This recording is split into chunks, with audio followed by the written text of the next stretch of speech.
இன்றைக்கும் கூட நம்ம அப்போஸ்தலர் 20ஆம் அதிகாரத்தை குறித்து நம்ம பார்க்க போகிறோம். ஒவ்வொரு வாரமும் நம்ம தியானிச்சுட்டே வரோம் பைபிள் ஸ்டடியில். இன்றைக்கு 20ஆம் அதிகாரத்தை குறித்து நம்ம பார்க்க போகிறோம். இந்த அதிகாரத்தில் பார்த்தீங்கன்னா பவுல் என்ன செய்கிறாரு, ஒவ்வொரு இடமாய் அவர் பயணித்து ஆசியா கண்டத்திலேருந்து அப்படியே பயணம் செய்து கொண்டு வந்து அவர் அநேக ஊழியங்களையும் சபைகளையும் எழுப்பி கொண்டு வருகிறார். அப்போ போன அதிகாரம் கடைசியில் நம்ம பார்க்கும்பொழுது ஒரு பிரச்சனையோடு முடிஞ்சு, ஒரு கலகத்தோடு முடிஞ்சு. அப்போது அவர் அந்த இடத்தை விட்டு பயணித்து அவர் அடுத்த இடத்துக்கு கடந்து செல்லுகிறார். அவர் கடந்து செல்லும்போது நம்மளால் பார்க்க முடிகிறது, 3ஆம் வசனத்தை நம்ம வாசிக்கும்போது, அங்கே 3 மாதம் சஞ்சரித்த பின்பு அவன் கப்பல் ஏறி சீரியா தேசத்துக்கு போக மனதாயிருந்தபோது யூதர்கள் அவனுக்கு தீமை செய்யும்படி இரகசியமான யோசனை கொண்டிருந்தபடியால் மக்கதோனியா தேசத்தின் வழியாய் திரும்பி போக தீர்மானம் பண்ணினான். யூதர்கள் பவுலுக்கு எதிராக தீமை செய்யும்படி அவர்கள் ரகசியமாய் யோசனை செய்கிறார்களாம். அப்ப பாருங்க, அவர் பயணம் செய்து கொண்டிருக்கிற நாட்கள்ல அவருக்கு எதிராக, அவர் செய்கிற அந்த ஊழியத்துக்கு எதிராக யூதர்கள் எழும்பி கொண்டிருக்கிறார்கள். அடுத்த வசனத்துல நம்ம வாசிக்கிறோம், பெரையா ஊரானாகிய சோபத்தரும் தெசலோனிக்கேரில் அரிஸ்தருக்கு செக்குந்தும் தெர்பையனாகிய காயுவும் தீமோத்தேயுவும் ஆசியா நாட்டாராகிய தீகுக்கும் துரோப்பீமும் ஆசியா நாடு வரைக்கும் அவனுக்கு வழித்துணையாய் வந்தார்கள். பவுல் ஆசியா நாட பாதி கடக்கிற வரைக்கும் இவர்கள் 7 பேர் சொல்லப்பட்டு இருக்கிறது. இவங்க 7 பேர் என்ன செய்யறாங்க, டிராவல் பண்ணி வராங்க கூட. எதற்காக? வழி துணையாய் வருகிறதற்காக. அவர் தனியா தான் வராரு. வருகிற இடத்துல யூதர்கள் அவருக்கு எதிராக ரகசியமா ஏதோ செயல் திட்டங்கள் தீட்டி கொண்டிருக்கிறார்கள், செயல் பண்ண போறாங்க அப்படின்னு தெரிஞ்ச உடனே 7 நபர்கள் பாருங்க அவருக்கு துணையாக எழும்பி அந்த ஆசியா அவர்கள் பாதி கடக்கிற வரைக்கும் வழி துணையாய் வருகிறார்கள். இந்த 7 பேர் யாருன்னு பார்த்தீங்கன்னா, பவுல் அவர் செய்த ஊழியத்துல எழுப்பின தலைவர்கள். அப்போ பவுல் பாருங்க, எங்க போனாலும் அவர் ஊழியம் செய்யும் போது மனிதர்களை எழுப்பி கொண்டே இருந்தார். அநேகருக்கு சுவிசேஷம் சொன்னார், திடப்படுத்தினார். இருதயத்தை கலக்கமா இருந்தவங்கள அவர் வார்த்தையின் மூலம் பாருங்க தைரியப்படுத்தினார். அப்போ ஒவ்வொரு இடத்துலயும் அவர் பாருங்க இப்படிப்பட்ட தலைவர்களை எழுப்பி வைத்திருந்தார். ஆனால் நம்மளால நல்லா பார்க்க முடியும், முந்தின அதிகாரங்கள்லேருந்து அவர் யாருக்காக தலைவர்களை எழுப்பினார்? ஆண்டவருடைய ராஜ்யத்துக்காக, ஆண்டவருடைய பணி செய்கிறதுக்காக எழுப்பின தலைவர்கள் பாருங்க. இன்றைக்கு பவுலுக்கு ஒரு சூழ்நிலை என்று சொல்லும் பொழுது அந்த மனிதர்கள் அந்த இடத்துல பவுலுக்கு நேர்த்தியான நேரத்தில் வந்து ஹெல்ப் பண்ணுறதற்கு ஒரு கிருபை கிடைக்குது. இன்றைக்கு நம்ம ஆண்டவருடைய ராஜ்யத்துக்காக பண்ண சின்ன சின்ன பிரயாசமும் பாருங்க மனுஷ கர்த்தர் நம்மளை பெருக்க, அநேக மனுஷர்கள் முன்பாக நம்மளுடைய மனிதர்களுடைய கண்களுக்கு முன்பாக ஒரு தயவு கிடைக்க கர்த்தர் கிருபை செய்வார். நம்ம வசனத்துல வாசிக்கிறோம், சத்ருக்களையும் சிநேகிதராக்கி கொள்ளுவீர்கள் என்று தானே வசனம் இருக்குது. அப்போ இன்றைக்கு உங்களை சுத்தி நீங்க சண்டை போட்டுட்டே இருந்தீங்க, பிரச்சனையாவே இருக்குதுன்னா ஆண்டவர் இடத்துல கிருபை கேளுங்க. அப்பா, சமாதானமா போறதற்கு எனக்கு கிருபை தாங்க. இங்க பாருங்க, பவுலுக்கு ஒரு சின்ன பிரச்சனைன்னு 7 தலைவர்கள் எழும்பி அவனுடைய வழி பிரயாணம் முழுவதும் பாதுகாப்பிற்காக அவர்கள் கூட வருகிறார்கள். ஹல்லேலூயா. இன்றைக்கு ஊழியத்தின் நிமித்தம் எந்த இடத்துல உங்களுக்கு போராட்டமா இருக்குதோ கர்த்தர் ஒரு பெரிய மாற்றத்தை கொடுப்பார், தேவையான ஆட்களை கொடுப்பார், நேர்த்தியான உண்மையான ஊழியக்காரர்களை உங்களுக்கு கொடுப்பார். ஹல்லேலூயா. அடுத்து நம்ம வாசிக்கலாம் 7ஆம் வசனத்தை நம்ம வாசிக்கும் பொழுது, முதல் நாளிலே அப்பம் பிற்கும்படி சீஷர்கள் கூடி வந்திருக்கையில் பவுல் மறுநாளிலே புறப்பட வேண்டும் என்றிருந்து அவர்களுடனே சம்பாஷித்து நடு ராத்திரி மட்டும் பிரசங்கித்தான். ஒரு நாள் இரவு தான் அவர் அங்க தங்கி இருக்கிறாரு. அடுத்த நாள் பாருங்க மறுநாளிலே புறப்பட வேண்டிய சூழ்நிலை வருகிறது. அப்போ அவர் என்ன செய்யறாரு, நடு ராத்திரி மட்டும் பிரசங்கிக்கிறார். நடு ராத்திரி மட்டும் பிரசங்கிக்கிறார். இன்றைக்கு அடுத்த நாள் ஊருக்கு போகணும்னா நம்ம என்ன பண்ணுவோம், முன்னாடி நாள் நல்லா படுத்து தூங்குவோம், நல்லா ரெஸ்ட் எடுப்போம். இல்ல ஊர்ல இருந்து வந்துட்டோம்னு வச்சுக்கோங்களேன், வீட்டுக்கு வந்துட்டோம்னா நம்ம என்ன பண்ணுவோம், அன்னைக்கு ஃபுல்லா எனக்கு ரெஸ்ட், நான் ஊர்ல போய் அலைஞ்சு திரிஞ்சதுக்கான ரெஸ்ட் எனக்கு வேணும்னு சொல்லி அன்றைக்கு ஃபுல்லா அநேகர் தூங்கி கொண்டுதான் இருப்பாங்க. ஆனா வசனத்துல நம்ம பார்க்கிறோம், பவுல் எந்த இடத்துக்கு பயணப்பட்டு போனாலும் எவ்வளவு குறுகின காலம் அவரிடத்துல இருக்குதுன்ற அந்த ஞானத்தை அவர் பெற்றுக்கொண்டு, அவர் பாருங்க நடு ராத்திரி மட்டும் அவர் பிரசங்கித்து கொண்டு இருக்கிறார். ஆண்டவர் மேல் அவ்வளோ பற்று பவுலுக்கு, ஆண்டவர் மேல் அவ்வளோ அன்பு பவுலுக்கு. அவர் பாருங்க கொஞ்ச நேரம் தான் இருக்குது எனக்கு, அந்த நேரத்தை நான் பிரயோஜனப்படுத்தி கொள்ளணும், அந்த நேரத்துல நான் என்ன செய்யணும், ஆண்டவரை பத்தி சொல்லணுமே அப்படின்னு சொல்லி அவர் அந்த கொஞ்ச நேரத்திலும் அடுத்த நாள் புறப்பட வேண்டிய சூழ்நிலை இருந்தாலும் அவர் அதுல பிரசங்கிக்கிறார், சுவிசேஷத்தை அறிவிக்கிறார். இன்றைக்கு நம்மளும் அப்படி மாறணும். பவுலை போல கொஞ்ச காலம்தான் நமக்கு இருக்குது, அதை யாருக்காக நம்ம செலவு செய்யணும்? ஆண்டவருக்காக. நமக்காக ஓடினது போதும், நம்மளுடைய வாழ்க்கைக்காக பிள்ளைகளுக்காக ஓடினது போதும். முதலாவது தேவனுடைய ராஜ்யத்தையும் அவருடைய நீதியும் தேடுங்கள் என்று வசனம் சொல்லுதே. அப்ப அவரிடத்துல நம்ம ஃபர்ஸ்ட் நம்ம போய் சரணடைஞ்சிடணும். அடுத்த வசனத்தை பாருங்க, 9ஆம் வசனத்துல நம்ம வாசிக்கிறோம். அப்பொழுது ஐத்திகு என்னும் பேர் கொண்ட ஒரு வாலிபன் ஜன்னலில் உட்கார்ந்திருந்து பவுல் நெடுநேரம் பிரசங்கம் பண்ணி கொண்டிருக்கையில் மிகுந்த தூக்கம் அடைந்து நித்திரை மயக்கத்தினால் சாய்ந்து 3ஆம் மெத்தையிலிருந்து கீழே விழுந்து மரித்தவனாய் எடுக்கப்பட்டான். ஐத்திகு என்று சொல்லப்படுகிற ஒரு வாலிபனை நம்மளால காண முடிகிறது. பவுல் என்ன செய்யறாரு, நடுராத்திரி முழுவதும் அவர் பிரசங்கித்து கொண்டிருக்கிறார். அப்போ வார்த்தையை கேட்கணும் அவாஞ்சையாதான் அந்த பையன் என்ன பண்ணி இருக்கிறான், அந்த இடத்துக்கு வந்திருக்கிறான். அவன் அந்த இடத்துல உட்கார்ந்து கொண்டு இருக்கிறான். வார்த்தையை கேட்க கேட்க கேட்க பாருங்க, அவனுக்குள்ளாக ஒரு நித்திரை, அவனுக்குள்ளாக ஒரு மயக்கம் வருது. அப்ப அந்த வசனத்துல பார்க்கிறோம், 3ஆம் மாடியிலிருந்து அவன் என்ன செய்யறான், விழுந்து செத்து போயிடுறான். இன்றைக்கு நம்மளுடைய வாழ்க்கையில வார்த்தையை கேட்டு கொண்டு இருக்கிறோம், வார்த்தை நம்ம காதுல விழுந்துட்டே இருக்குது, ஆனாலும் மரித்த நிலைமையில அநேகர் இருக்கிறோம். வார்த்தை விழுந்துட்டு தான் இருக்குது, ஆனா நம்மளால என்ன செய்ய முடியல, அந்த மயக்கத்தின் நிலைமையிலிருந்து வெளியவே வர முடியல. எவ்வளவுதான் வசனம் கேட்டாலும், கொரோனா நாட்கள்ல இருந்து இந்த லைவ் நடந்து கொண்டு இருக்கிறது. எவ்வளவு வசனம் நீங்க கேட்டிருப்பீங்க, எவ்வளவு ஜெபங்கள் ஏறெடுத்திருப்பீங்க, எவ்வளவு பாடல்கள் பாடி இருப்பீங்க.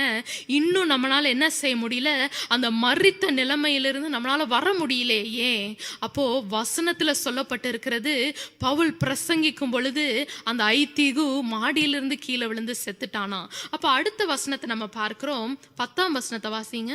உடனே பவுல் இறங்கி போய் அவன் மேல் விழுந்து அவனை அணைத்து கொண்டு, கலங்காதிருங்கள், இவன் உயிர் இவனுக்குள் இருக்கிறது என்றான். அவன் உயிர் அவனுக்குள் இருக்கிறது. இங்க இந்த இடத்துல ஒரு மிராக்கிள பவுல் செய்யறாரு, கவலைப்படாதீங்க அவன் இறந்து போகல அப்படின்னு சொல்லி. ஆனா முந்தின வசனத்தில் நம்ம பார்க்கிறோம், மரித்தவனாய் எடுக்கப்பட்டான். ஆனா பவுல் கையை வைக்கும் பொழுது அந்த மரித்த நிலைமையிலிருந்து கர்த்தர் உயிர் கொடுத்தார். ஹல்லேலூயா! அப்படிப்பட்ட வல்லமைகளை இன்றைக்கு கர்த்தர் உங்களுக்கு கொடுத்திருக்கிறார். உங்களுடைய கைகள்ல அந்த வல்லமை இருக்குது. ஆனா நம்ம என்ன செய்யணும், அந்த மரித்த நிலைமையிலே இருக்கக்கூடாது, மரித்த அந்த சோர்வான நிலைமையிலே இருந்து கொண்டு இருக்க கூடாது. என்னதான் பிரச்சனை இருந்தாலும், என்னதான் போராட்டம் இருந்தாலும், ஏன் வசனத்தை கர்த்தர் உங்களுக்கு அனுப்புகிறார் என்றால், உங்களை குணமாக்கி அதுல இருந்து வெளியே கொண்டு வந்து நீங்க இன்னும் உயிரடையணும், இன்னும் நீங்க அதிகமாய் கர்த்தருக்காக பிரயாசப்படணும், இன்னும் அநேகருக்கு சுவிசேஷம் சொல்லணும், இன்னும் ஆண்டவருடைய ராஜ்யத்தை கெட்டுறதற்கு அநேக ஆட்கள் தேவையே. அப்போ இந்த நாட்கள்ல ஆண்டவர் இடத்தை கேளுங்க. இந்த ஐத்திகுவோட அவனுடைய அந்த வாழ்க்கையை பார்க்கும் பொழுது நல்லாதான் வசனம் கேட்டுட்டு இருந்தான். ஒரு செகண்ட்ல பாருங்களேன், மேலேருந்து கீழே விழுந்து அவனுடைய வாழ்க்கையே போயிருச்சு. இன்றைக்கு எவ்வளோ பேருக்கு அப்படி வாழ்க்கை போய் கொண்டு இருக்கிறது. ஒரு நொடியில நினைச்சு பார்க்க முடியாத நேரத்துல உயிர் சேதம் அவ்வளோ நிறைய நடந்து கொண்டு இருக்கிறது நம்மளுடைய தேசத்துல. அப்போ நம்ம கர்த்தரிடத்துல சொல்லணும், காலத்தை பிரயோஜனப்படுத்தி கொள்ள அப்பா எனக்கு ஞானத்தை கொடுங்க. காலையில எழும்புனதுலேருந்து நம்ம நைட்டு தூங்குற வரைக்கும் என்ன செய்கிறோம் யோசிச்சு பாருங்களேன். அந்த ஃபோன் எடுத்தோன்னா அந்த ஃபோன் கூட ஒரு 5 மணி நேரம் 6 மணி நேரம் 7 மணி நேரம் செலவிடுறாங்க அநேகர். அப்போது அப்படிப்பட்ட ஒரு இதுக்குள்ளே நம்ம மாட்டிக்கொண்டு இருக்கிறோமே. ஆண்டவருடைய வார்த்தையை கேட்காம, கேட்டும் கேட்காதது போல் இருக்கிற அநேக சுபாவங்கள் இன்றைக்கு நம்மளுடைய இருதயத்தில் இருக்குது. இன்றைக்கு கர்த்தரிடத்துல கேட்கணும், அப்பா மரித்த நிலைமையில நான் இருக்கிறேன், என்னால் அடுத்த ஸ்டெப் ஃபார்வர்ட் பண்ண முடியலே, அடுத்து நான் என்ன செய்யணும், வசனத்தை தான் நான் கேட்கிறேன், ஜபத்துல தான் நான் உட்கார்ந்து இருக்கிறேன், ஆனாலும் அந்த மரித்த நிலை என்னிடத்தில் இருக்குதே. அப்பா பவுலுக்கு கொடுத்த அதே வல்லமை நீர் கொடுப்பீராக. அந்த கவலைப்படாதீங்க, நீங்க கலங்காதீங்க. நம்மளுடைய சூழ்நிலை சோர்வின் நிமித்தமா இருக்கலாம், கஷ்டத்தின் நிமித்தமா இருக்கலாம், பாடுகளின் நிமித்தமா இருக்கலாம். ஆனா கர்த்தர் ஒரு நாள் அந்த அந்த ஒரு பெரிய மிராக்கிள் உங்களுக்கு செய்வார். அந்த பிரச்சனைகள் மாறி போகும், அந்த போராட்டங்கள் மாறி போகும். இந்த இடத்துல பவுல் அவனை கை வைத்து எழுப்பும் பொழுது அவன் உயிர் அடைந்தான், மரித்த நிலையிலிருந்து உயிர் அடைந்தான். கர்த்தர் நம்மளுடைய வாழ்க்கையில இருக்கிற ஒவ்வொரு மரித்த சூழ்நிலைக்கும் அவர் உயிர் கொடுக்கிறவராய் இருக்கிறார். ஹalleluya. அடுத்த ஒரு வசனத்தை நம்ம வாசிக்கலாம். பவுல் பாருங்க, அவர் பெந்தைகோஸ்தே பண்டிகைக்காக எருசலேமுக்கு கடந்து செல்றதுக்காக அவர் பயணம் செய்து கொண்டிருக்கிறார். அப்போ அவர் செய்த ஊழியம் எப்படிப்பட்ட ஊழியம் அப்படின்னு இந்த வசனத்துல அழகாய் சொல்லப்பட்டிருக்கிறது. 19ஆம் வசனத்தை நம்ம வாசிக்கலாம். 19ஆம் வசனம். வெகு மனத்தாழ்மையோடும் மிகுந்த கண்ணீரோடும் யூதருடைய தீமையான எனக்கு நேரிட்ட சோதனைகளோடும் நான் கர்த்தரை சேவித்தேன். அவர் கர்த்தரை எப்படி சேவித்தார் என்று 3 காரியங்கள் இங்க நம்ம பார்க்கிறோம். வெகு மனத்தாழ்மையோடும் மிகுந்த கண்ணீரோடும், மற்றவர்கள் அந்த யூதர் தீமையான யோசனைகளை அவனுக்கு செய்யும் பொழுதும், அந்த நேரிட்ட சோதனைகள் மத்தியிலும் அவர் என்ன செய்தாரு? கர்த்தரை சேவித்தார். ஹalleluya. இன்றைக்கு நம்மளுடைய வாழ்க்கையில ஒரு சின்ன காரியம் மாறி போனாலும், யாரிடத்துலயாவது ஏதாவது வார்த்தைகள், பேச்சுவார்த்தைகள் நம்ம குடும்பத்தினரிடத்திலிருந்து வந்தாலும், ஏதாவது கஷ்டமான நம்ம எதிர்பார்த்த காரியம் நடக்காம போனாலும் நம்ம எவ்வளவு தூரம் சோர்ந்து போறோம். ஏன் ஆண்டவரே, ஏன் என்னுடைய வாழ்க்கையில எப்படிலாம் செஞ்சீங்க? நான் உங்களுக்காக ஜெபிச்சேனே, காலையில எந்திரிச்சு பைபிள் வாசிக்கிறேனே, ஜபத்துல எல்லாம் கலந்து கொள்றேன்னு ஆண்டவரிடத்துல எவ்வளோ கேள்வி கேட்கிறோம்ல. ஆனா இந்த வசனத்துல how he serves God, Pavul எப்படி ஆண்டவருக்காக அவர் சேவிக்கிறார் என்று அழகாய் சொல்லப்பட்டிருக்கிறது. அவர் பாருங்க, வெகு மனத்தாழ்மையோடு, முதல்ல ஆண்டவர் சேவிக்கிறதற்கு நம்ம மனத்தாழ்மையா இருக்கணும். அப்பதான் பாருங்க ஆண்டவர் நம்மளை யூஸ் பண்ண முடியும். நம்ம பெருமையோடும் நம்ம எனக்கு எல்லாமே தெரியும் அப்படின்னு இருக்கும் பொழுது நம்ம என்ன பண்ண முடியாது? ஒரு கனியுள்ள வாழ்க்கை வாழ முடியாது. ஒரு மரத்துல நிறைய கனிகள் எந்த கிளையில இருக்குதோ அந்த கிளை எப்படி இருக்கும்? வளைந்திருக்கும், அப்படிதானே? அந்த கிளை நேரா நிக்க முடியுமா? அந்த கிளையினால நேரா அப்படி நின்னுட்டு நிறைய கனிகள் கொடுக்க முடியுமா? இல்ல. அந்த கிளை வளைய வளைய வளைய அநேக கனிகள் அந்த கிளையில் இருக்கிறத நம்மளால காண முடியும். அப்போ இன்றைக்கு நம்ம வளைந்து கொடுக்கும் பொழுது, ஆண்டவருடைய சித்தத்துக்கு வளைந்து கொடுக்கும் பொழுது, அவருடைய பேச்சுக்கு, அவருடைய வார்த்தைக்கு, அவருடைய நடத்தைக்கு, அவருடைய வழிக்கு நீங்க வளைந்து கொடுக்கும் பொழுது பாருங்க, அநேக கனி கொடுக்கிறவர்களாக கர்த்தர் உங்களை மாற்றுவார். ஹalleluya. இந்த வசனத்துல நம்ம பார்க்கிறோம். அடுத்தது மிகுந்த கண்ணீரோடு. இன்றைக்கு அநேகருக்கு கேட்டா கண்ணீரே இருக்கக்கூடாதுன்னு நினைப்பாங்க. ஆனா உபத்திரவம் நம்மளுடைய பாதையில அது கூடவே தான் வரும். வசனத்துல நம்ம பார்க்கிறோம். ஆனா ஆண்டவர் சொல்றாரு, அது எல்லா மத்தியிலும் நான் என்ன பண்ண போறேன்? உன்னை விடுவிக்க போகிறேன். நான் என்ன பண்ண போறேன்? உன்னோடு கூட நடந்து வர போகிறேன். நான் என்ன பண்ண போகிறேன்? உன்னை ஏந்தி தாங்கி சுமந்து தப்புவிக்க போகிறேன் என்று வசனத்துல இருக்குதே. நம்ம அதெல்லாம் மறந்துட்டு, ஏன்பா எனக்கு மட்டும் கண்ணீரு? ஏன் என்னுடைய வாழ்க்கை மட்டும் இப்படி இருக்குது? என் கூட உள்ளவங்க எல்லாம் நல்லா இருக்கிறாங்களே, நான் பார்க்கிற எல்லாரும் நல்லா இருக்கிறாங்களே. வெளியில பார்க்கிறதற்கு நீங்க மற்றவர்களோடு கம்பேர் பண்ணிட்டு இருக்கிறீங்க. ஆனா உங்களுடைய கண்ணீரை அவரிடத்தில் கொடுங்க, அவர் துருத்தியில வைங்க. அது ஒரு நாள் வீணா போகாது. கடைசியில பார்க்கிறோம், சோதனைகளின் மத்தியிலும் நம்ம கர்த்தரை சேவிக்கணும். பவுல் பாருங்க, யூதர்கள் அவனுக்கு எதிராக செய்யப்பட்ட எல்லா சோதனைகள் நிமித்தமும் கர்த்தரை சேவித்தான். பயப்படாதீங்க, இந்த சோதனை வருதே, இந்த பிரச்சனை வருதே, எதுக்காக வருது, ஏன் வருதுன்னு நீங்க கேள்வி கேட்காதீங்க. ஆண்டவரே நீங்க பார்த்துக்கொள்ளுங்க. இந்த சோதனையை கொடுக்கிறது நீங்கன்னா அதற்கான பலனையும் அதற்கான பதிலையும் கொடுக்க நீர் வல்லவர் என்று சொல்லி அவரிடத்தில் நம்ம சரணடைஞ்சிடணும். ஹalleluya. அடுத்த ஒரு வசனத்தை வாசிக்கலாம். 22ஆம் வசனம் மற்றும் 23 சேர்த்து வாசிக்கலாம். இப்பொழுதும் நான் ஆவியிலே கட்டுண்டவனாய் எருசலேமுக்கு போகிறேன். அங்கே எனக்கு நேரிடும் காரியங்களை நான் அறியேன். கட்டுகளும் உபத்திரவங்களும் எனக்கு வைத்திருக்கிறதென்று பரிசுத்த ஆவியானவர் பட்டணந்தோறும் தெரிவிக்கிறதை மாத்திரம் அறிந்திருக்கிறேன். 22ஆம் வசனத்துல நம்ம பார்க்கிறோம், ஆவியில் கட்டுண்டவராய் அவர் என்ன செய்றார்? எருசலேமுக்கு அழைத்து போகப்படுகிறார். ஆனா அடுத்த வசனத்துல சொல்லப்பட்டிருக்கிறது, கட்டுகளும் உபத்திரவங்களும் எனக்கு வைத்திருக்கிறது என்று பரிசுத்த ஆவியானவர் பட்டணந்தோறும் தெரிவிக்கிறதை மாத்திரம் அறிந்திருக்கிறேன். இன்றைக்கு உங்களுடைய பாதையில நாளைக்கு பிரச்சனை வரப்போகுது, நாளைக்கு உனக்கு போராட்டம் இருக்க போகுது அப்படின்னு சொல்லி உங்களுக்கு முன் அறிவிக்கப்பட்டா நீங்க என்ன சொல்வீங்க? ஐயோ, எனக்கு இந்த வேலையே வேணாம், இந்த பிரச்சனையே வேணாம், எனக்கு இந்த இந்த இந்த சமூகம், இந்த இதுவே வேண்டாம், ஆண்டவர் இடத்துல நான் இருக்கும் பொழுது எனக்கு இவ்வளோ பிரச்சனை வருதே அப்படின்னு சொல்லி அநேகர் என்ன பண்றாங்க? அவரை விட்டு விலகி ஓடுகிறார்கள். ஆனா வசனத்துல பவுல் பாருங்க தெளிவாய் சொல்றாரு, ஆவியானவர் அடுத்த ஆவியானவர் கட்டுகளையும் உபத்திரவங்களையும் அடுத்த அவன் ஏறெடுக்க போகிற எருசலேம் பயணத்துல வரப்போகிறது என்று அறிந்தும் அவர் என்ன செய்யறாரு? அந்த பயணத்தை ஏறெடுக்கிறார். இன்றைக்கு நம்மளுடைய இருதயத்துல அவ்வளோ தைரியம் இருக்குதா? ஊழியத்தின் நிமித்தம் நமக்கு இந்த போராட்டம் வரப்போகுது, இந்த பிரச்சனை வரப்போகுது, எல்லாம் நமக்கு அறிவிக்கப்பட்டதுக்கு அப்புறமும் நம்ம தைரியத்தோடு ஊழியம் செய்யறோமா? சர்ச்சுக்கு போறோமா? சர்ச்சுக்கு வரும்போதெல்லாம் போராட்டம், போகும்போதெல்லாம் போராட்டம், சபைக்குழுக்கு போகும்போதெல்லாம் போராட்டம், ஜெபிக்கும் போதெல்லாம் போராட்டம். அப்போ நீங்க இன்னும் ஜெபிக்கணும், இன்னும் அதிகமா பிரயாசப்படணும், இன்னும் அதிகமா அதற்காக நீங்க என்ன செய்யணும்? எழுந்து கெட்டணும். ஆனா நம்ம என்ன செய்தோம்? ஜெபிக்கிறத நிறுத்திடுறோம், பைபிள் வாசிக்கிறத நிறுத்திடுறோம், சபைக்கு போறதே அநேகர் நிறுத்தி கொண்டிருக்கிறார்கள். அப்படி நம்ம இருக்கக்கூடாது.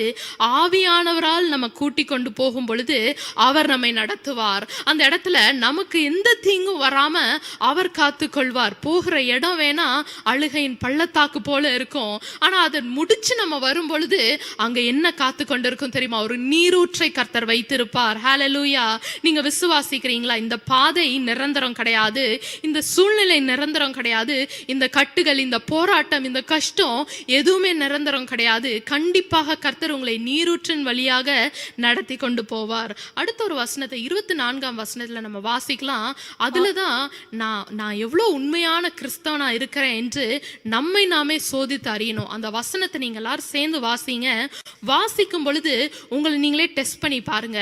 இந்த மாதிரி நான் இருக்கிறேனா, இந்த மாதிரி உண்மையா நான் இருக்கிறேனான்னு சொல்லி நீங்க ஒவ்வொருவரும் அதை நிதானித்து பாருங்க. 24ஆம் வசனம். அவைகளில் ஒன்றையும் குறித்து கவலைப்படேன், என் பிராணனையும் நான் அருமையாக எண்ணேன், என் ஓட்டத்தை சந்தோஷத்தோடே முடிக்கவும் தேவனுடைய கிருபையின் சுவிசேஷத்தை பிரசங்கம் பண்ணும்படிக்கு நான் கர்த்தராகிய இயேசுவினிடத்தில் பெற்ற ஊழியத்தை நிறைவேற்றவுமே விரும்புகிறேன். ஹல்லேலூயா! பவுல் சொன்ன வைராக்கியமான வார்த்தைகள் இது. அவர் சொல்றாரு, இவ்வளோ காரியம் நடக்குது, என்ன சுற்றி கட்டுகள் இருக்குது, உபத்திரவங்கள் இருக்குது, என்னை பின்தொடர்ந்து வராங்க, எனக்கு எதிராக திட்டங்கள் தீட்டுறாங்க, எனக்கு சோதனைகள் ஏற்படுகிறது, உடம்புல எனக்கு சோர்வு இருக்குது, எல்லாம் இருக்குது. ஆனா வசனத்துல சொல்லப்பட்டிருக்கிறது, ஒன்றையும் குறித்து கவலைப்படேன். ஹல்லேலூயா! இன்றைக்கு அப்படிப்பட்ட தைரியம் நமக்கு வேணும். வசனத்தை வாசிக்கிற நாம் அதன்படி நம்ம என்ன பண்ணணும்? நடக்கணும், அதன்படி வாழணும். வசனத்தை வாசிக்கும் பொழுதே நம்மளுடைய இருதயத்துல என்ன வரணும்? ஒரு நம்பிக்கை வரணும். எந்த போராட்டமா இருந்தாலும் சரி, எந்த பிரச்சனையா இருந்தாலும் சரி, அதை குறித்து நான் கவலைப்பட போகிறதில்லை, அதை குறித்து நான் கலக்கம் அடைய போகிறதில்லை. அது என்ன செய்யாது? என்னை மேற்கொள்ளாது. அடுத்தது பாருங்க, என் பிராணனையும் நான் அருமையாக எண்ணேன். இன்றைக்கு நம்மளுடைய வாழ்க்கையில எது இருந்தாலும் சரி, நம்மளுடைய ஜீவனுக்காக நிறைய போராடுவோம், அப்படிதானே? ஜீவன் முக்கியம்தான், ஆனா ஆண்டவருக்கு மேலாக கிடையாது. ஆண்டவர் தான் முக்கியம், ஃபர்ஸ்ட் அவர் தான், அதுக்கப்புறம் தான் நம்மளுடைய ஜீவன். ஏன்னா வசனத்துல நம்ம பார்க்கிறோம், நாட்களை என்னும் அறிவை தாங்க என்று சங்கீதக்காரன் சொல்லுகிறார். அப்போ இன்றைக்கு நம்ம தூங்கும் பொழுது நாளைக்கு காலையில எழுந்திருப்போமான்னு நமக்கு தெரியாது. அவ்வளவு சின்ன வாழ்க்கை, அவ்வளவு குறுகின பாதையில நம்ம நடந்து கொண்டு இருக்கிறோம். அந்த நேரத்துல நம்ம என்ன செய்யக்கூடாது? என்னுடைய பிராணனுக்காக நான் போராடக்கூடாது, என்னுடைய ஜீவனுக்காக நான் என்ன செய்யக்கூடாது? இதை சாப்பிடலாமா, அதை சாப்பிடலாமா, இது ஹெல்த்தியா இருக்குமா, அது ஹெல்த்தியா இருக்குமா, இதுதான் கரெக்டா, இப்படிதான் செய்யணுமா? நம்மளை பார்த்து கொள்ளணும், கரெக்டு தான். ஆனா ஆண்டவருடைய ராஜ்யத்துக்காக எல்லாம் செய்துட்டு தான், அதெல்லாம் செகண்டரி தான். பைபிள் வாசிச்சுட்டு தான், ஜெபிச்சுட்டு தான், அதெல்லாம் பண்றதுக்கு முன்னாடி நம்ம என்ன செய்யக்கூடாது? நம்மளை நாமே கவனித்து கொள்ளக்கூடாது. அப்போ வசனத்துல அவர் சொல்லுகிறார், பிராணனை நான் அருமையாக எண்ணாமல். அப்போ அவர் தன்னுடைய ஜீவனையே அவர் பொருட்படுத்தலைன்னா இன்னும் எவ்வளோ வீரியத்துல அவர் ஊழியம் செய்திருப்பாங்க, யோசிச்சு பாருங்களேன். அடுத்தது பாருங்க, ஓட்டத்தை சந்தோஷத்தோடு முடிக்கணும். ஆரம்பத்துல எல்லாரும் ஆரம்பிக்கும் போது எப்படி ஆரம்பிக்கிறாங்க? ரொம்ப வைராக்கியத்தோடு, ரொம்ப ஜபத்தோடு, ரொம்ப ரொம்ப ஒரு விசுவாசத்தோடு ஆரம்பிக்கிறாங்க. ஆனா முடிவுல அந்த விசுவாசம் குறுகிறது. நடுவுல பாருங்க எல்லாம் திடீர்னு மாறி போய்கிறது, வழி மாறி போயிடுறாங்க. அப்ப நம்ம அப்படி இருக்க கூடாது. முடிவுல நான் ஓட்டத்தை முடிக்கும் பொழுது அதுல ஒரு சந்தோஷம் இருக்கணும். என்னுடைய பிள்ளைகளுக்கு சந்தோஷம் இருக்கணும், என்னுடைய குடும்பத்தினருக்கு சந்தோஷம் இருக்கணும். என்ன சந்தோஷம் இருக்கணும்?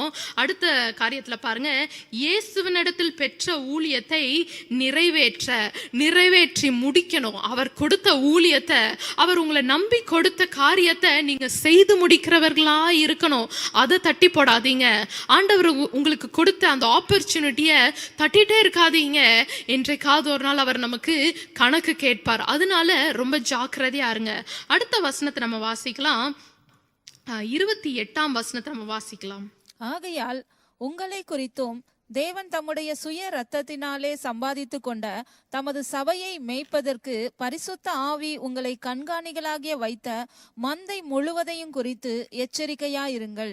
மந்தை முழுவதையும் குறித்து எச்சரிக்கையாயிருங்கள். இது ரொம்ப முக்கியமான காரியம். நம்ம நீதிமொழிகள் 27, 23 அதே காரியத்தை நம்மளால வாசிக்க முடியுது.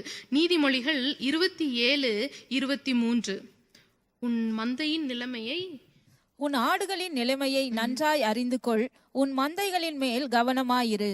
உன் ஆடுகளின் நிலைமையை நன்றாய் அறிந்து கொள், உன் மந்தைகளின் மேல் கவனமாயிரு. அப்போ எனக்கு கொடுக்கப்பட்ட ஆடு யாரு? அப்போ நீங்க வீட்டில் இருக்கிறீங்க அப்படின்னா உங்களுடைய குடும்பத்தினர் தான் உங்களுக்கு கொடுக்கப்பட்ட ஆடுகள். அந்த குடும்பத்தினரை மேய்ப்பது தான் உங்களுடைய வேலை. அப்போ நீங்க எப்படிப்பட்ட ஷெப்பர்டா இருக்கிறீங்க? குடும்பத்தினர் எந்த பாதையில போறாங்கன்னு உங்களுக்கு தெரியுமா? அவங்க என்னென்ன கஷ்டத்தின் மத்தியில இருக்கிறாங்கன்னு உங்களுக்கு தெரியுமா? இன்றைக்கு ஒரு கொடுமையான சூழ்நிலை என்னன்னு பாத்தீங்கன்னா, ஆளாளுக்கு ஒவ்வொரு ரூம்ல போய் பூட்டிக்கிறது. யார் என்ன பண்றாங்கன்னு யாருக்குமே தெரியறது இல்ல. அந்த இடத்துல பாருங்க ஒரு கம்யூனிகேஷனே இருக்காது. என்ன செய்யறோம், என்ன பண்றோம் அப்படின்றதே இல்லாத சூழ்நிலை இன்றைக்கு அநேக வீடுகள்ல வந்து கொண்டு இருக்கிறது. காலையில எழும்புனா நைட்டு அவங்க தூங்குறாங்களா இல்லையான்னு கூட தெரியாத சூழ்நிலை. அப்போ பாருங்க எவ்வளவு கஷ்டமான நிலைமை. ஆனா வசனத்துல நம்ம பார்க்கிறோம், ஆடுகளின் நிலைமையை நன்றாய் அறிந்து கொள். நீங்க அறிந்து கொள்ளணும். இன்றைக்கு குடும்ப தலைவர்களாக, குடும்ப தலைவிகளாக நீங்க இருக்கும் பொழுது ஆட்டோடைய நிலைமைய நீங்க தான் அறிந்து கொள்ளணும். ஏன் சொல்லுங்க? அந்த ஷெப்பர்ட் என்ன பண்ணுவாங்க? அந்த ஆடுகள் மத்தியில இருப்பான், அதற்கு பின்னாடி இருப்பான், இல்லைன்னா முன்னாடி இருப்பான். எதற்கு? அதை வழி நடத்தி செல்ல, அதை கரெக்டான இடத்துல தண்ணி குடிக்க வைக்க, அதை கரெக்டான இடத்துல அதை படுக்க வைக்க, அந்த கரெக்டான இடத்துல சாப்பிட வைக்கிறதற்கு அந்த ஷெப்பர்ட் என்ன பண்ணுவான்? கரெக்டா வழி நடத்தி கொண்டு போவான். இன்றைக்கு நீங்க திடீர்னு வந்துட்டு, ஐயோ என்னுடைய குடும்பம் ஏன் இப்படி இருக்குது தெரியலையே, இவ்வளோ நாள் நல்லதானே இருந்தோம், திடீர்னு என்ன ஆச்சு தெரியலையே அப்படின்னு ஏதாவது ஒரு நாள் நீங்க எடுத்து கவலைப்பட்டுற கூடாது. ஒவ்வொரு நாளும் அந்த ஆட்டின் நிலைமையை நீங்க அறிந்து கொள்ளணும். ஏன் நான் அறிந்து கொள்ளணும் அப்படின்னு பார்த்தா அடுத்த வசனத்துல பார்க்கிறோம். 29ஆம் வசனத்துல பாருங்க, நான் போன பின்பு மந்தையை தப்ப விடாத கொடிதான ஓநாய்கள் உங்களுக்குள்ளே வரும். மந்தையை தப்ப விடாத. அப்ப தப்பித்துக் கொள்ள முடியாத அளவுக்கு கொடுமையான காரியங்கள் நேரிடும். தப்பித்துக் கொள்ள முடியாத அளவுக்கு நமக்கு பாருங்க நம்மளுடைய குடும்பத்தினருக்கு எதிரா, பிள்ளைகளுக்கு எதிரா கொடிய காரியங்கள் வரும். ஓநாய்கள் பாருங்க, அந்த ஓநாய்கள் வரும்போது எவ்வளவு பயங்கரமா இருக்கும் தெரியுமா? அது யாரையுமே விட்டு வைக்காது. அப்போ இன்றைக்கு வசனத்துல சொல்லப்பட்டு இருக்கிறது, கெர்ச்சிக்கிற சிங்கத்தை போல பிசாசு எவனை விழுங்கலாமோ என்று வகை தேடி சுற்றி திரிகிறான். நம்ம என்ன செய்திடக்கூடாது? நம்மளுடைய ஆட்டின் மேல இருக்கிற கண்ணை எடுத்துடக்கூடாது, பிள்ளைகள் மேல இருக்கிற கண்ணை எடுத்துடக்கூடாது. எல்லாம் நல்லா தான் போகுது, எல்லாம் ஓகே தான், சமாதானமா இருக்கிறோம்னு சொல்லிட்டு ஒரு நாள் கூட நீங்க ஜெபிக்காம மறந்து போயிடக்கூடாது. ஒரு நாள் கூட நீங்க அந்த அவர்களுக்கு மேல உள்ள அந்த வேலியை எடுத்துடக்கூடாது. பிரியமானவர்களே, இந்த ஆட்டின் மேல ஒரு அதிகாரத்தை, ஒரு பாதுகாப்பை கர்த்தர் உங்களின் நிமித்தம் கொடுக்கிறார். உங்களுக்கு அந்த குடும்பத்தை கொடுத்திருக்கிறாரு அப்படின்னா அதற்கான எல்லா பலத்தையும் கர்த்தர் கொடுப்பார். இல்ல என்னால இந்த குடும்பத்தை நடத்தவே முடியலன்னு நீங்க நினைச்சு கொண்டு இருக்கலாம். ஆவியானவரிடத்துல கேளுங்க, அப்பா எனக்கு ஞானம் இல்ல, என்ன பண்ணேன்னு எனக்கு தெரியல, எப்படி பண்ணேன்னு எனக்கு தெரியல. அவர் கைட் பண்ணுவாரு, என்னென்ன எந்தெந்த நேரத்துல என்னென்ன செய்யணும் அப்படின்னு சொல்லி அந்த மந்தைய நம்ம காப்பாற்றி கொள்ளணும். ஓநாய்கள் மத்தியில நம்ம வாழ்ந்து கொண்டு இருக்கிற அந்த நாட்கள்ல அந்த மந்தைய நம்ம தான் காத்து கொள்ளணும். இன்றைக்கு அநேக இடத்துல பார்த்தா ஒரு கள்ள உபதேசங்கள் காரியங்கள் நிறைய பெருகி கொண்டிருக்கிறது. அந்த யூடியூப்ல பார்த்தா காணிக்கையை கேட்குற அநேக பாஸ்டர் வந்துட்டாங்க. கோல்ட் செயினை போடுங்க, இதை கெட்டி கொடுங்க, அதை கெட்டி கொடுங்க, அப்பதான் கர்த்தர் உங்களை ஆசீர்வதிப்பார் என்று சொல்லி எவ்வளோ தப்பு தப்பான உபதேசங்களை அநேகர் சொல்லி கொண்டு இருக்கிறாங்க. அப்போ இன்றைக்கு அந்த மாதிரி காரியத்திலிருந்தும் கர்த்தர் நம்மளுடைய குடும்பத்தை காப்பாற்றணும். அதுக்குள்ளாக விழுகிறது யாரு தெரியுமா? வசனம் தெரிந்த கிறிஸ்தவர்கள் தான். வசனம் தெரிந்தவர்கள் தான் அந்த விசுவாசிகள் ஏதோ ஒரு கவலை நிமித்தம், ஏதோ ஒரு கஷ்டத்தின் நிமித்தம், அந்த அந்த ஒரு காரியத்தின் நிமித்தம் பாருங்க, அவங்க போய் அதுல விழுந்துடுறாங்க. விழுந்துட்டு அவங்களால அந்த தலைவர்கள், குடும்ப தலைவர்களும் சரி, தகப்பன்மார், தாயார்மார்கள், அவங்க எல்லாம் பாருங்க ரொம்ப கஷ்டமான சூழ்நிலை, எல்லா பணத்தையும் கொடுத்துட்டு என்ன பண்ணனே தெரியலையேன்னு சொல்லி பரிதபிக்கிற நிலைமை அநேக இடங்கள்ல நடந்து கொண்டிருக்கிறது. இன்றைக்கு வசனத்தை கேட்கிற நீங்க நல்லா கேட்டுக்கோங்க, தெளிவா கேட்டுக்கோங்க. சுற்றி உள்ளவர்களுக்கு இன்னும் தெளிவா அதை சொல்லி கொடுங்க. யாராவது அந்த ஓநாய்களை போல போர்த்தி கொண்டு தப்பான உபதேசத்துக்கு வராங்க அப்படின்னா அதை நீங்க சரிப்படுத்துங்க. ஏன் தெரியுமா? கர்த்தர் அதற்காக நம்ம இடத்துல கணக்கு கேட்பார். இந்த காரியம் உனக்கு தெரிஞ்சிச்சே, நீ ஏன் சொல்லி கொடுக்கல அப்படின்னு சொல்லி அவர் நம்ம இடத்தில் கேட்பார். அந்த ஆட்டு மந்தையை காக்க வேண்டியது உங்களுடைய கடமை. அடுத்த வசனம் பாருங்க, 31ஆம் வசனம்.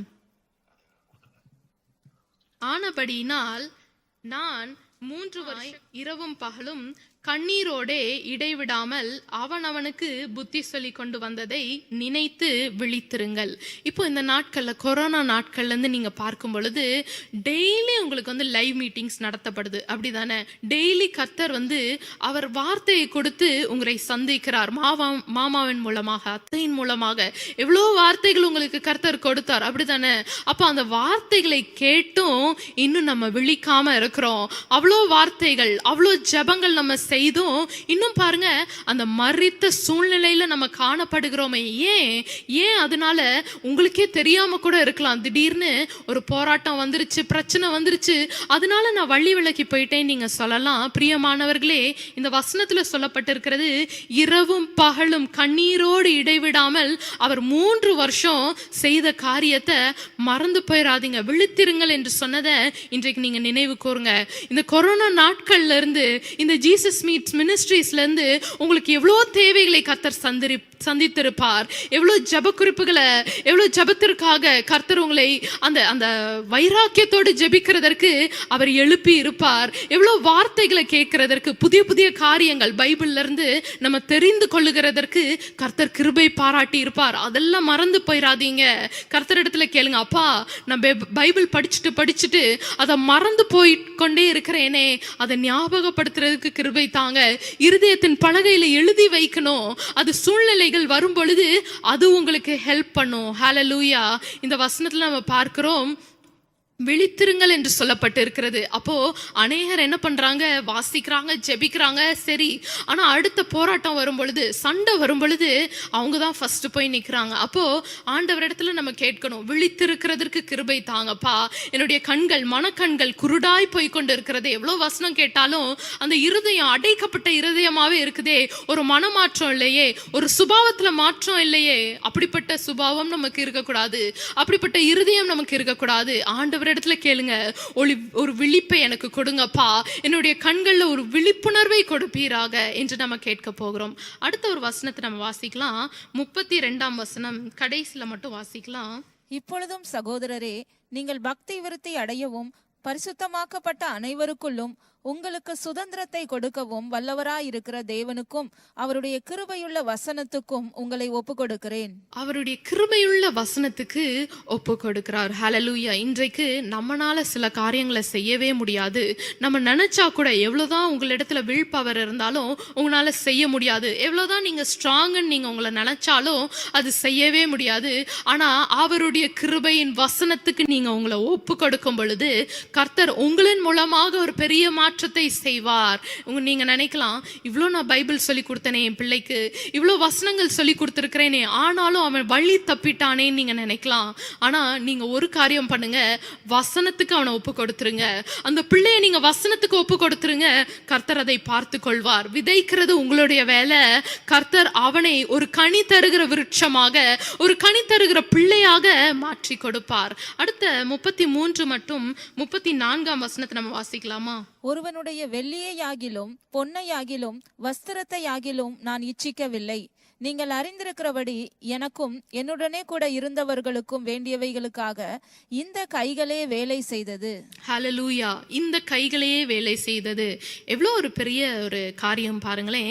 என்னதான் ஊழியத்தின் நிமித்தம் அவர் மேன்மையாய் வைக்கப்பட்டிருந்தாலும், அவர் மிராக்கிள் பண்ணியிருந்தாலும், வல்லமையால் நடத்தப்பட்டிருந்தாலும், அநேகருடைய வாழ்க்கையில ஒரு பெரிய மாற்றத்தை கொண்டு வந்திருந்தாலும், அவர் பாருங்க அவருடைய கைகளினால் வேலை செய்கிறார். இன்றைக்கு நம்ம அநேகர் கைகளினால வேலை செய்யறதுக்கு ரொம்ப கஷ்டப்படுறோம், ரொம்ப வேதனைப்படுறோம். ஐயோ, ஊழியத்துக்கு நான் வந்துட்டேன், இன்னும் நான் வேலை செய்யணுமா, இன்னும் இந்த காரியங்கள்லாம் நான் தான் செய்யணுமா, இதெல்லாம் எனக்கு செய்யறதுக்கு ஒரு ஆள் இல்லையே அப்படின்னு சொல்லி வேதனைப்படுகிற அநேகர் இருக்கிறாங்க. பிரியமானவர்களே, அவர் ஒரு கூடார தொழில் பண்ணி கொண்டிருந்தார் பவுல்.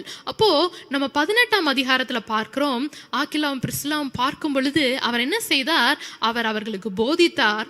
அதோடு கூட அவர் என்ன செய்தார் தெரியுமா, அவர்களோடு கூட அந்த வேலையை செய்தார், அந்த கூடார தொழிலை சேர்ந்து செய்தார். நான் அதெல்லாம் பண்ண மாட்டேன் அப்படின்னு பவுல் சொல்லல. அப்போ இன்றைக்கு நீங்க எந்தெந்த ஆப்பர்ச்சுனிட்டியில உங்களுக்கு வேலை செய்யறதற்கு கர்த்தர் கொடுக்கிறாரோ முறுமுறுக்காம செய்யுங்க. ஆண்டவருக்காக செய்கிற சின்ன காரியம் கூட நமக்கு அவருடைய ராஜ்யத்துல ஒரு பெரிய பலன் இருக்குது, அப்படித்தானே? அப்போ சின்ன சின்ன காரியம், இது நான்லாம் செய்ய மாட்டேன் அப்படின்னு நீங்க சொல்ற காரியம் கூட பாருங்க, ஆண்டவருடைய பார்வையில் அது மேன்மையான காரியமா இருக்கும்.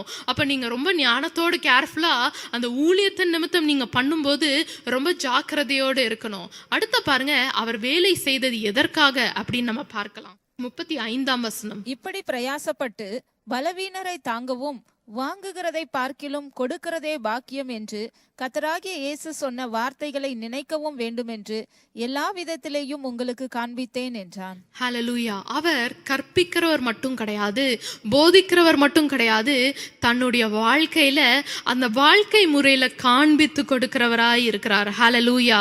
இன்றைக்கு நம்மளுடைய வாழ்க்கையில ரொம்ப ஈஸியா பேசிடலாம், இப்படிதான் வாழணும், இப்படிதான் செய்யணும், இப்படிதான் இருக்கணும்னு சொல்லி ரொம்ப பேசுறது ரொம்ப ஈஸி.